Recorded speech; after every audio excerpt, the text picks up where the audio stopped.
hayyee namni ati jaalatte tokko dura soo gizeetti siitu parsantii dhibba keessaa 50 jaalatte haa jennu 50 kana keessaa immoo 25 bifa ishiiti 25 immoo haalaati amala ishii namarraa qoratteedha. Mee fakkeenyaaf parsantii hedduu namni jaalalaan maraate dhiira moo shamarran?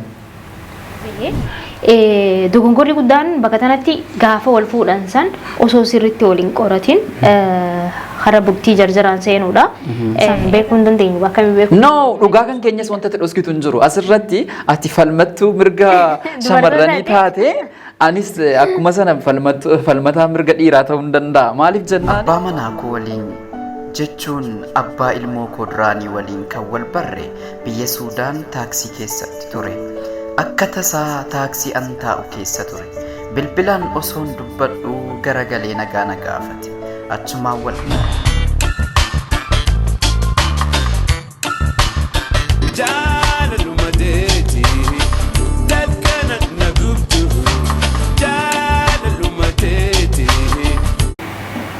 Ashama harka fuune daawwattoota keenya kan Forex Entertainment qophiin keenya akkuma beekamu qophii qara jaalalaati. Qophii qara jaalalaa torbetti yeroo takka kan isiniif dabarsinu an qopheessitu Assuum Dasir. Anis akkasumas Isaaq Zeenooti akkuma beekamu qarri jaalalaa onnee jaalalaan miidhamte kan itti wallaannoo fi jaalala faloo dhabde kan falatti barbaannu akkasumas ammoo xalayaawwan daawwattoota keenyaaf dhaggeeffattoota keenya biraan isaanirraan dhaqqabe qindeessinee kan isaan biraan geenyu ta'a jechuudha. Sagantaan keenya hanga xumura sagantaa keenyaatti akka nu waliin turtanuu kabajaan isin affeerreerra akkuma kanaan duraatti yaada hawaasaatiif yookaan xalayaa namoonni nu biraan gahan bu'uura godhachuudhaanis akkasumas ammoo waan dubbatamuudhaa qabu ni dudubbanna. Har'as mata duree lamaan tokko qabannee dhiyaanneerra jechuudha. Karaa mata duree keenyatti osoo hin dabarin meegaa Isaaqoon akkuma beekamu waa'ee jaalalarraa waa hedduu nama gargaara ajaan mee anis ammaan tana gargaarsa waa'ee jaalalaa dirraan fedha ummata keetiif osoo hin taane anumaa yoo gargaarte akka bakka kamsi dhukkuba akkamsi godhaa si dhukkubsite moo si dhukkubsani miidhamaan jira akka malee jaalala si qabe akka qacamna gootee jirti akkamitti si qabuu danda'e maaliif si qabe akka na qabe kan kee xiqqoo si riifarii gara waan guddaa tokkotti yookaan hospitaala guddaatti si geessuudhaaf miidiyaa birarra na jijjiiruuf deemta moo asumarratti yoo deemta osoo hin taane keessaan waan hunda isaa bareechinee hubannee kaneetu sana booda daawwattootaaf dhiheessina har'a baay'ee babbareeddee dhuftee jirta dubbii keenya irratti namoota baay'eetu iyyuu asuunii yeroo isin waa'ee jaalalaa dubbattee jettu namoota hedduun amma keessaan namni dhufanii sitti himachuu sodaatanii nuti isiidhumarraa jaalala nu qabee jira isiidhumarraa jaalala nu qabee jira waan ta'eef fala tokko nuuf haa dhooftu jedhaa jiru. Onneen isaanii nu madaleedu wallahi warreen na jaalatan hundi keessanuu hedduu naa galatooma anillee hedduun isin jaalladha. Hunduma isaanii. Hunda isaanii nutis isin jaallanna waan ta'eef egaa namni tokko kanuma nama tokkooti waan ta'eef garuu abdii hin kutatinaa yaala isiniin jedha abdii kutachuun kun hin taatu anas yoo ta'ee jedhee isis yoo ta'ee jedhee nam tokko ni jiran beeta amma yoonifin tarii namni hedduun gaafadhee yooniin dhabe nama waa gaafatee dhabuu hin feene jira akkuma gaafatatti nama argatuu fedhuu jira namoonni akkasii baay'inaan jira jireenya keessatti immoo wanta akka kanaan jiru laal namni si gaafate suni yookaan si ta'uu dhiisuu danda'a beeki namni sun fedhii isaa qofa hordofaa jira malee fedhii kan kee kan siif hin hordofne yoo ta'e jedhe hiikkaan jaalalaa maal akka ta'e hin beeku jechuudha jaalala keessa gaafa seentu ati miira kan kee qofa yookaan fedhii kan kee qofa hordofuu osoo hin taane hamma danda'amaa ta'etti jaalalli maal akka ta'u dursitee beekuu danda'uudha qabda. Gaafa jaalallee ulaagaan isaa maaliini nama kana akkamittiin argachuu danda'a nama kana akkamittiin jaalalaan qabsiisuu danda'a jedhee istiraateejii isaatiif ulaagaa barbaachisu hunda isaa gaafa guutee jedhedha. Kan inni dhaqee nama sana gaafatee jedhu. Otoo hin gaafatiniin duratti nama kana keessa akkamittan ija nama kanaa keessa seenuu danda'a.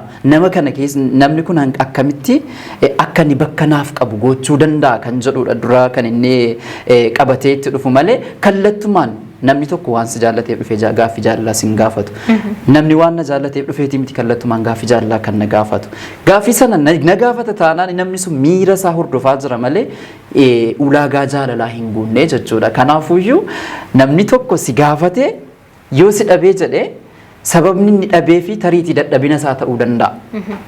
Akkasumas ammoo namni suni ulaagaa kan kee hin taane ta'uu danda'a. Namni biraa yookaan jireenya kee keessa jiraachuu danda'a.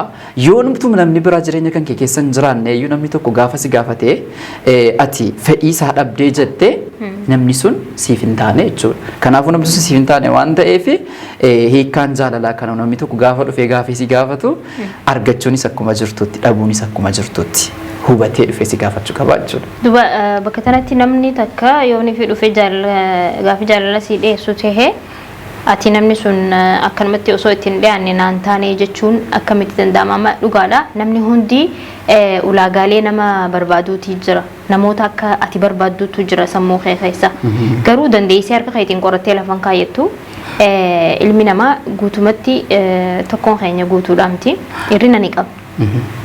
Bakka kanatti jireenya jaalalaa kana ati amma fakkeenyaaf hogga deemtee dubartii takkatti waa'ee jaalalaa himattu. Waan itti himatteef jecha ishiin na jaalataa itti beekte. Ati hoo nama san jaalachuu keessan sadarkaa maalirra gizee geesse yookaan akkam taatu taate nama san jaalachuu kan keessatti beekame jaalala keessan ibsitaaf deemte. An jalqabas tiimeen jira beeke. Eenyuun haa ta'u nama fakkeenya akka nama dhuunfaa tokkootti ulaagaa mataa kuu danda'e hin qaba miti. Asuun kun ulaagaa nama barbaadu tokko kan qabdu yoo ta'e jedhee ulaagaa parsantii 100 keessaa parsantii 50 utuun sittin siqatin namni kun amma fakkeenya parsantii 50 gaafan jedhu bifaanii nama akka asuu kanan barbaada dubbiidhaan haala amalaan nama akka asuu kana barbaada jedhee kan of keessatti ulaagaa koo keessa kan jirtu ta'ee jedhee parsantii 50 qof ittiin si bare parsantii 50 immoo gaafan sitti siqadhee jedhe eenyummaa kan kee bareechee baraa jechuudha. Otuun sadarkaa dhaqee si gaafachuu hin ga'iniin alatti eenyummaa kan kee qoradha asuun maal jaallatti otoon bakkeetti waa'ee kan kee hin beekiniin duratti kallattumaan akkamitti isiitti siqachuu danda'a kan jedhuun karaa barbaaddadha. Gaafan karaa argadhee jedhee ergan si quunname maal jaallatti maal jibbiti amallisii kun akkami amallisii kun amala kooti wajjiniin hin ta'a. Akkan ijaan jaalladheela jaalalli ijaatiif jaalalli keessoo tokkoo miti. Asuu anammas ijaan jaallachuu hin danda'a parsantii hamma ta'edha ulaagaa jaalalaa keessaa. Gaafan ijaan si jaalladhee jedhee parsantiin guddaan immoo ergan sitti siqadheen eenyummaa kan kee baree jaalala kan kee kana accept gochuudhaaf jalqaba si argachuu hin qaba.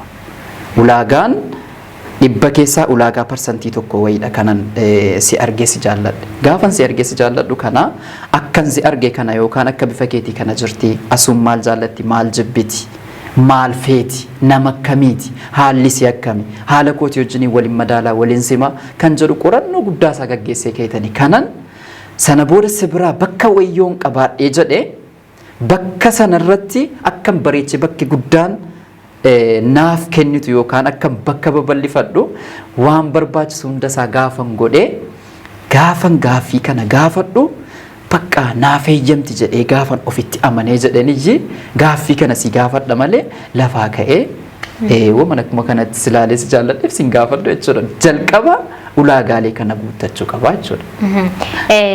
Bakka kanatti hayyee namni ati jaalatte tokko dura dursoo gizeetti siitu parsantii 100 keessaa 50 jaalatte haa jennu 50 kana keessaa immoo 25 bifa ishiiti 25 immoo haala ati amala ishii namarraa qoratteedha. 50 biran gahin jechuudha. 50 gaafa ishiitti dhiyaate barta jechuu waa'ee ishirra. Akkasi. Garuu guutumaan guututti haalli ati waa'ee ishii namarraa qoratte kuni takka dhugaa ta'uu danda'a takka soba ta'uu danda'a. Kanaaf ka parsantiin 50 hafeera kan jenne anamma namni bakkeedhaa waan natti himu waan biraa ta'uu danda'a yookaan haala kan kee bareedaa kana waan biraa fakkeessee natti himuu danda'a. Achi keessaa hundan fudhadhu hin ta'a ta'uu danda'a namni waa'ee kan kee gaafa dubbatu waan xiqqoo si qabatama qabaachuu danda'a achi keessatti parsantii 99 ofiifitti dabala kun uumama namaati.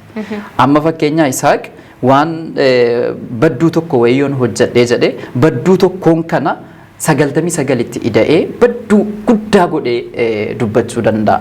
Yoo waan gaarii tokkos hojjedhee jedhee waan gaarii sanatti waan adda addaatti daddabaleeti. Yeroo ammaa keessa dhalli namaa gaarummaa namaa himuurra amala badaa namaa himuudha kan inni itti salphatu waan ta'eef kanaaf gaafan si qoradhu parsantii guutuu miti kanan waa'ee kan kee argadhu. Parsantii 50 keessaa parsantii 25 yoon ijaan kan jaalalaan nama kana itti siqachuun qaba jedhe itti amanedha. Parsantii 25 ammoo haalaaf amala hiriyoottan kan keessaa ta'u karaatti baatee karaatti galtus haa ta'u waan tokko tokko gaafan qoradhee jedhe hanga ta'e ragaa xiqqoo si argachuu hin danda'a jechuudha. Sana booda parsantii 50 ammoo ergansitti kalaawessitti siqadheeti kanan argachuu danda'u jechuudha. Dhugaadha. Akkuma beekamu seenaan keenya xiqqisho waa'ee gartee nama jaalattee nama osoo waliin bariin akkanuma jarjaraan bakka walumatti tolaniituma wal fuudhanii eefa jireenya eegalanii ilmaan dhalan booda warra adda bahe dogongorri guddaan bakka tanatti gaafa wal fuudhan san osoo sirriitti waliin qoratiin hara bultii jarjaraan seenuudha. Eegaan seenaa guutuu isaa eefa dhaggeeffannee waan hunda irraa hubanne booda yaada qabnu irratti haga dandeenyu kannina isinillee yaada qabdan koomantii jalatti barreessaa fi seenaa teenya dhaggeeffannee walitti deebina. Haa ga'u nagaan koo kan kabajaaf jaalalaa qopheessitoota qophii qara jaalalaa waan na rakkisetu jiraatii akka falanaaf barbaaddanu kabajaan isin gaafadha. Ani maqaan koo Effiin jedhama. Abbaa manaa koo waliin jechuun abbaa ilmoo koo duraanii waliin kan wal barre biyya Suudaan taaksii keessatti ture. Akka tasaa taaksii an taa'u keessa ture. Bilbilaan osoon dubbadhu garagalee nagaa na gaafate. Achumaan wal barre. Bilbila koos fudhate. Osoma waliif bilbilluu jaalala keessa seenne. Baatii tokko osoo hin guutin wal fuune. Osoma waliin jiraannu ilmoon garaatti naafe. Waggaa tokko osoo hin guutin ilmoo arganne. Osoma jiraannu jireenyi biyya Suudaan nutti ulfaataa dhufe. Kan hojii hojjetu isa qofa. Ani immoo ilmoon guddisan ture. Haalli xiqqoo ulfaannaan ani ilmoo koo fudheen biyyatti gale. Maatii koo biratti ilmoo koo guddifataa ture. Ana caalaa ilmoo koo maatii kootu naaf guddise. Isa waliin osoo hin turin adda baane. Innis biyya galee jireenya mataa isaa jiraachuu eegale. Nikaas walirraa buufnee ani biyya biraa deeme. Inni jireenya mataa isaa eegaleera. Haadha manaas fuudhee ilmoo argateera. Ani immoo biyya ormaa taa'ee ilmoo koo fi maatii koo gargaaruu itti fufe.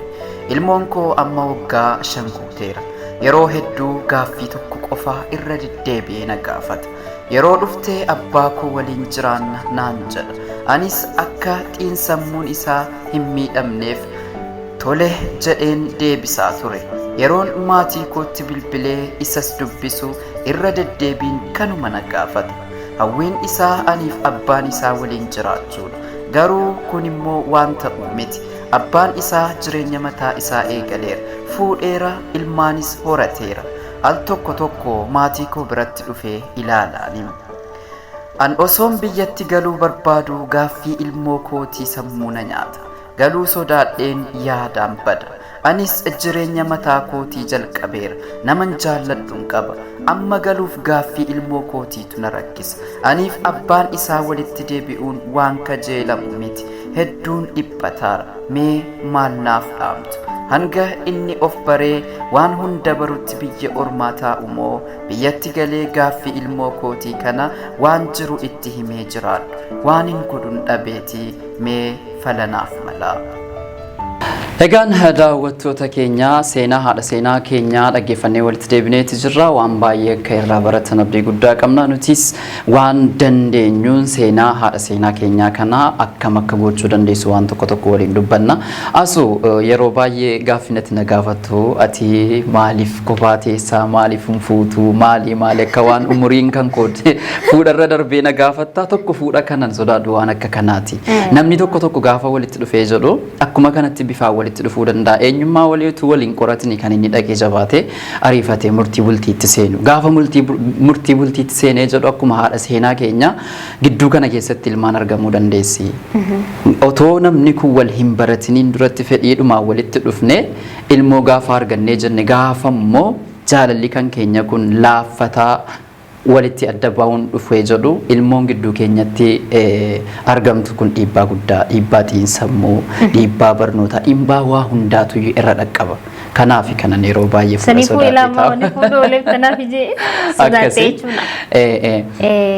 Saniifuu ani immoo wanni siidhaamu yoo jiraatti sodaa osoo hin taane amma fakkeenyaaf akka ofitti bulan malee akka ollatti hin bulanii jaa siigale akka ollatti hin bulaan morma nama dabsiitii jechuudha. Akka ofitti buluudha jedheetan hiree amma akka ofitti buluuf gaafan jedhu. Ati akkasii miti gaa ati bar akka ollatti ilaalteeti namoonni tokko tokko jireenyi isaaniidha osoo waliin bariin fuudhanii wal fuudhanii ilmoo dhalanii adda baanii shororkarra jiranii irra guddaan harki irra guddaan akkasi. Sansan waan daawwatuuf waan dhageessuuf jecha jireenya kan keetii irratti murteessuu hin dandeessu. Ati immoo hoggaa kana jireenya namaatiin miti kalaaluu qabdu of laaluu qabda malee jireenya abaluudha amma fakkeenyaaf ati yoonii fi kan haatee jaalattee bultii jaartu taate ati jireenya gammachuu jiraachuu dandeessaa ollaan kan keemmoo jireenya gammachuu hin qabne jiraachuu danda'anii shororkaa qabaatu danda'an kuni akkuma gartee nuti hundi keenya garaagarummaa qabnutti jireenya keenyallee akkasumatti if danda'ee deema. Haala inni kun akkuma jirutti ta'ee waan tokko namarraa argitee kanatti barnoota irraa fudhattu jira. Sodaachuun osoo akkuma jirutti ta'ee sodaan parsantii xiqqoodha garuu waan sanarraa barnoota fudhataa deemta yoon amma kee akka nama kana hiriyoottan hedduu qabna hiriyoottan bultii keessa galanii bultii wajjin rakkachaa jiranu hiriyoottan bultii keessa seenanii bultii keessaa ba'anii jiranu kana gaafa laaltee jettu jarri kun akkamitti itti seenanii akkamitti keessaa ba'an gaafa jettu waan beektu qorattaa sana booda atis akka jara kanaa ta'uu dhiistee animmoo yoon akkas godheen iyyi bultii kan koo jabeeffadha jettee nama sanarraa barnoota fudhatta malee sodaa miti an sodaadhee ta'an jiru umuriin kan kootis waan hin geenyeef argaarta rifeensa yoo ta'e jedha rifeensi tirfiidha jedheetan nama hedduu yaadutu rifeensi raadhuma malee qofaa dhiiseetan saniifuu wanti irra guddaan amma bultiin gammachuu qofaan guutamtee hin jirtu beekte bultii gizee jennu wal loluun wal shororkeessuu mana keessatti yeroo hunda takka waan takkatti walii galuu dhabuun ni jira. Kuni waan bultii gizee jennu duraan dursee wanni kanaa kun dirqamas jiraatu qaba. Mi'eessituudha. Amma fakkeenyaaf jaarsaa jaartiin gaafa wal fuudhan gammachuu fi jaalalaan wal fuudhan haga duraa takkatti ni jiraatan sanboota jidduu wal dhabuu dhufa wal loluu dhufa waliin muufatuu dhufa kuni jireenya jaalala mi'eessaa deema. Yoo kun hin jiraanne namni wal salachaa siigale wal hifata. Garuu immoo waan takka jira amma gaafa jaarsa jaartii wal lolan namni takka gaafa badii isaa beekee nama saqaan jalaa callisee inni kun gizee lolee fixate taa'anii sa'a sanirra dabarsanii gizuma san booda taa'anii haasawaan furuudha. Akkana walii galuu danda'uudha walii galteedha waan kana furaa deemuudhaatu gaariidha malee waan irra wal dhaban xiqqishoodhaaf ja'anii adda bahuun takka adda fiiguun barbaachisaadha miti tahee osoo jiru immoo gonkumaa'u gizee bultii keessa seentu jarjartee bultii keessa seenuun gaarii miti. Gaafa ati qaatee osoo waan takka hin qoranne bultii amma jarjartee bultii keessa seenuu fi jaalattee akkuma jaalatteetti jarjartee bultii keessa seenuu waladda. Yoon fi fakkeenyaaf hammaan tan dhugumaanaati nama takka jaalattee fuute bultii keessa yoo seenteellee jarjaran taatu tun. Yaani yoo jarjarteetillee seente waan jaalatteef jecha haala nama sanii amala haala nama sanii namatti jaalattee san amala isaa san irraa jijjiiroo osoo hin taane amala isaa san fakkaachuuf yaalii goota waan jaalattuuf jecha akkaataa namni sun barbaadu akkaataa namni sun fedhu san taatee argamuuf yaalii goota malee yoo dhugaan jaalattee waan jarjaranii walii seenaniif jecha amala walii wal dadhabanii addan ba'an bakka tanatti yoo dhugaan jaalatte jechuudha. Maaliif jennaan namni dhugaadhaan jaalate yeroo hedduu amma dubartiin nama ishii jaalatu filatuu qabdi malee nama ishiin jaalatu osoo hin taane nama ishii jaalatu filatuu qabdi bultiidha. Maaliif jennaan nuti irra guddaan keenya dubartoonni namoota nu kunuunsu feena kunuunsuuniif jaalanna. Namoota bakka waan adda addaatiin nu gammachiisu waan xixiqqoon nu gammachiisa waan adda addaatiin nu gammachiisuu danda'u jaalanna. Namoota akka nuti feenu nu ta'uu feena. Namni si jaalatu gaafa si fuudhe immoo akka ati feetu si ta'uu danda'a. Maaliif ati nama maraataa amma fakkeenyaaf nama maraataa jaalachuu dandeessa. Mana keessa akkaataa maraatumminaa jaalachuu dandeessa. San kasii ta'uu danda'u immoo nama si jaalatu qofa. Yoo si jaalanne akkaataa ati feetu akka maraataa san si ta'uu hin danda'u si galee. Yoo si jaalate immoo akkaataa feetu san maraataa si hojjetee atis wajjin maraattee mana keessatti jaalalaa wajjin jiraachaa deemta jechuudha. Akka feetanitti dhiira kana ajajachuudhaaf ni dandeessi yoo ajajattillee ni ajajamaaf gaa waan jaalatuuf jecha akka ishiin feetu sanitti ajajamuufii ni danda'a.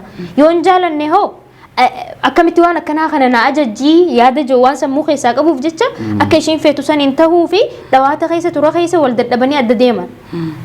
Saniif dubartiin irra hedduun nama ishii jaalatu filatuu qabdi malee nama ishiin jaalattu miti. Nama ishiin jaalattu gaafa filattu ifiif jaalatti akkaataa ishiin feetu jira gaafa naatee hijatteen tahuu fi dhabuu danda'a. Saniifuu irra guddaan keenya dubartoonni nama nu jaalatu yoo filanne hiree bultii keessa ifa seenne boodallee hiree jaalalaan qabamuudha hiree bal'oo qabna nuti. Dhiirtiin qabdu. Saniifi garuu immoo namni tokko tokko jarjaraan osoo gartee nillee waliin barre nillee waliin jaalanne jarjaraan deemanii hara bultitti achi utaalan dafaniiti ammallee akka haadha manaa kana seenaa keenyaa kanaa ta'uu danda'a. Amma laala haadha seenaa keenyaa kana kan isin abbaa manaa siitii wajjin yookaan abbaa ilmoo siitii wajjin wal barte konkolaataa keessatti sirriidha biyya ormaa keessa gaafa dhuftee jettu nama biyya kan keetii gaafa argattu dhugaasti fakkaachuu dhiisuu danda'a.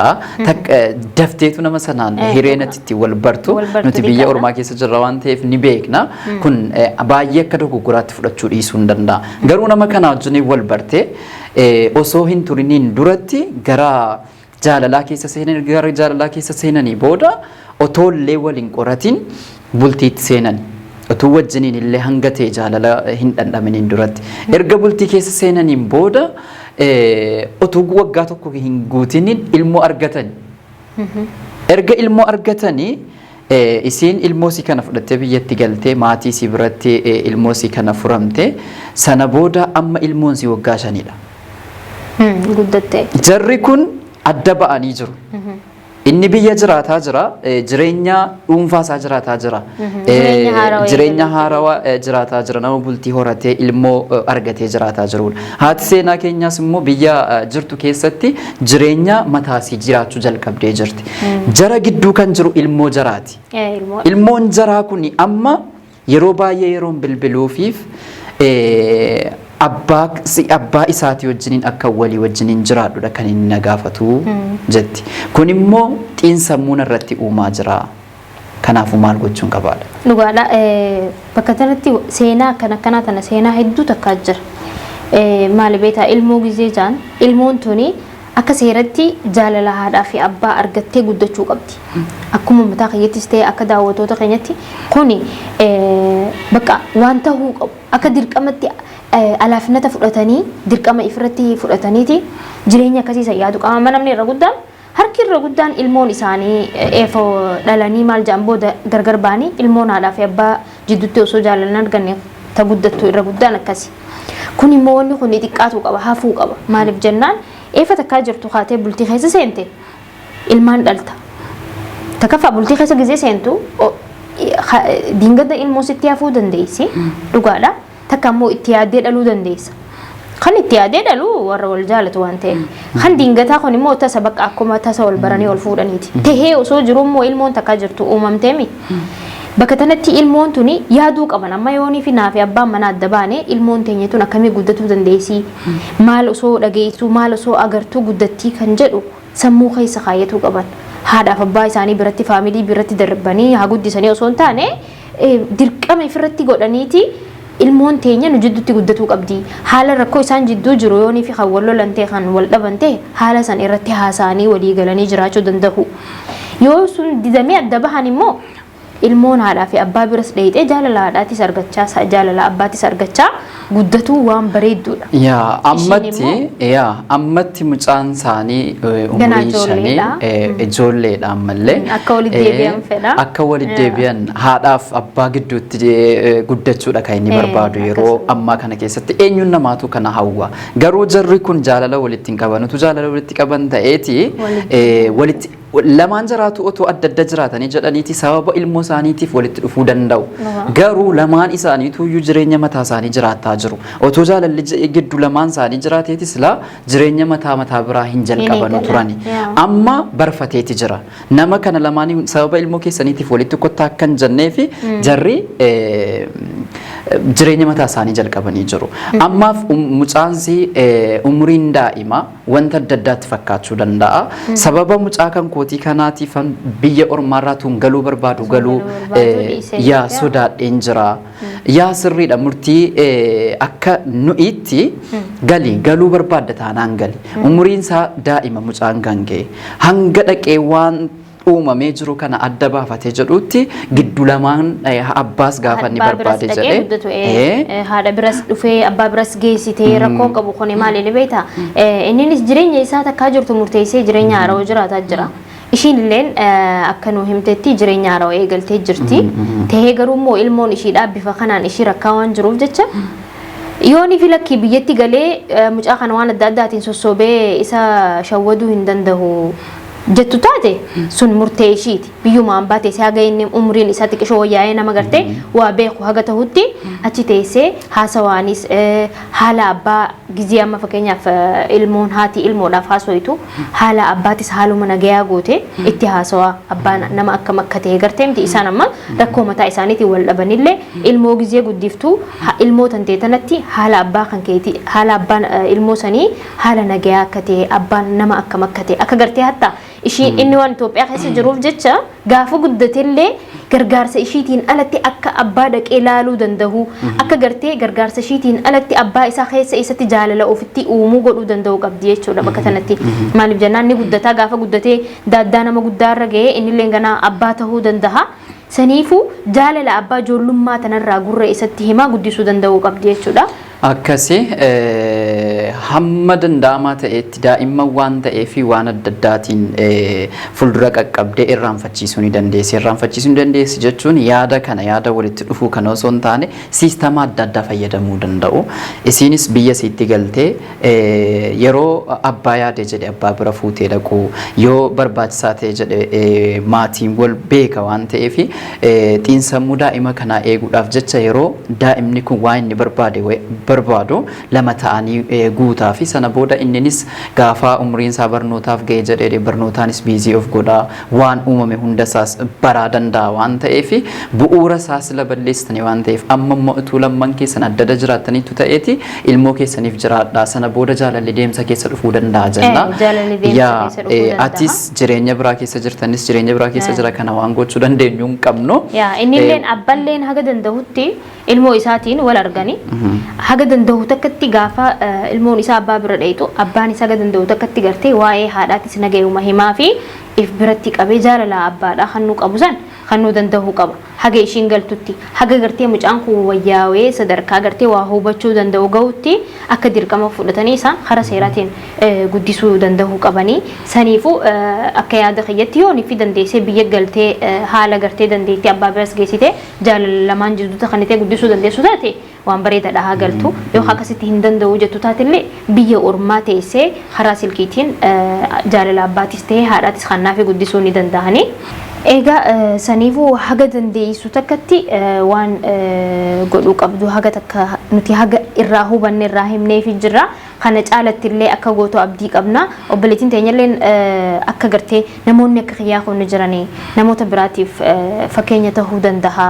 Furmaata tahuu danda'a. Wanni akkanaa kun hedduu jira. Amma ishiin dandeesseetii baafattee himattee namoonni osoo hin himatin akkana rakkataa jiran hedduu jiranii isaaniif illee furmaata tahuu danda'a jetteet yaada ishii kana nu ibsite haa galatoomtu. Eegaan achumaanuu akka gartee jireenya jaalalaa duraa sanitti miidhamtetti ammallee miidhaa saniin sodaadhaa itti taa'u jirti. Sodaa gartee kara jireenyaa seenuudhaaf sodaa guddaa qabdi. Maaliif ennaan jireenyi duraa sun akka malee onnee ishirratti miidhaa fidee jira. Kanarratti meeti maal dhaamta? Yeroo baay'ee waan kanarra deddeebinee kaasneeti jirra.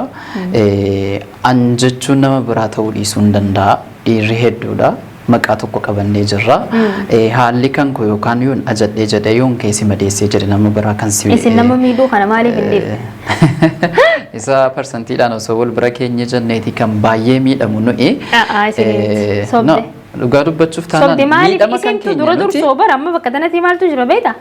Dura dursoo ka jaalala san dhufee nama gaafatu eenyu isinii bar harkirra guddaan gaafachuuf gaafachuuniif gaafatamuun akkasumas Isinumaattu immoo wal deemee jireenya miidhuun keenya tokkoo keessa seenaa bara kana hin beekne. miti inni akka jirutti ta'ee yeroo baay'ee miidhama keessan isin hin baafattu nuti baafannu. miidhama kan keenya hin baafannu keessootti dhukkubsanne mee fakkeenyaaf Maali dhaluuf parsantii hedduu namni jaalalaan maraate dhiira moo shamarran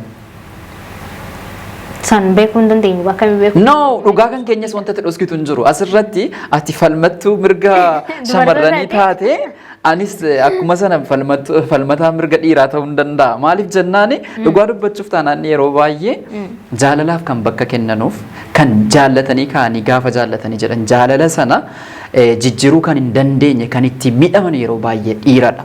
Ammas jaalalli keessanii akka eelee sibiilaa hamma ho'aa hamma qabbanaa'uu danda'a. Yaa miidhama keessanis yoo barbaaddan boossanii yoo barbaaddan waan barbaaddan gootanii baafachuu dandeessu. Dhiirri boo'uu hin danda'u waan ta'e asiifachiin waan goggodhee of dagachiisuu dafee waan hin dandeenyeef of keessa kaawwate keessattiifa dhiirri gaafa riileeshinii jaalalaa keessa seenee jedhu qaama sadaffaa baay'ee barbaadu. Jaalala keessatti qaama sadaffaan fedhu dhiirri. Jaalala isaaf isii gidduu qofittiitti kan inni murteessu. Yeroo baay'ee iccitii ofii kan dabarsitee hiriyaa sitti himtullee shamarrani. Shamarran kun hiriyaa ni qabdi. Iccitii isii kana gaafa nama biraatti wajjiniin dubbattu hanga ta'e wayii miidhamni sun irraa salphatuufi danda'a. Dhiirri garuu iccitii ofii yookaan akka haadha manaa isaatii wajjin yookaan jaalallee isaatii wajjiniin itti jiru dabarsee hiriyaa akkam yoo kudhan jaallate iyyuu hiriyaa isaatii wajjiniin hanga ta'e qixxeessaa itti himuu danda'a akka isiidhaa wajjiniin jiru itti himuu danda'a malee akka itti wajjiniin jiraatan. Amallisii haallisii maal akka ta'e dabarsee hiriyaa biraatiif himuu dhiisuu danda'a. Yeroo kana keessa gaafa miidhamus kophaa isaa miidhama malee hiriyaan isaa itti himatee wajjiniin qooddachuu hin danda'u. Yeroo baay'ee kan nu miidhu kana beekta. Kanaaf gara caalu yoo dhugaa dubbachuuf ta'e dhiiratu miidhamaa jira. Amma ganaa sobde maaliif ennaa yoo bakka fagoo maaliif dheeta piroogiraama nuti daleenu qarra jaalala irratti harkeerra guddaan dubartoota miidhame irraa dalagu jira. Jarri baafatarree dhiirri amma ammasitti himee beeki.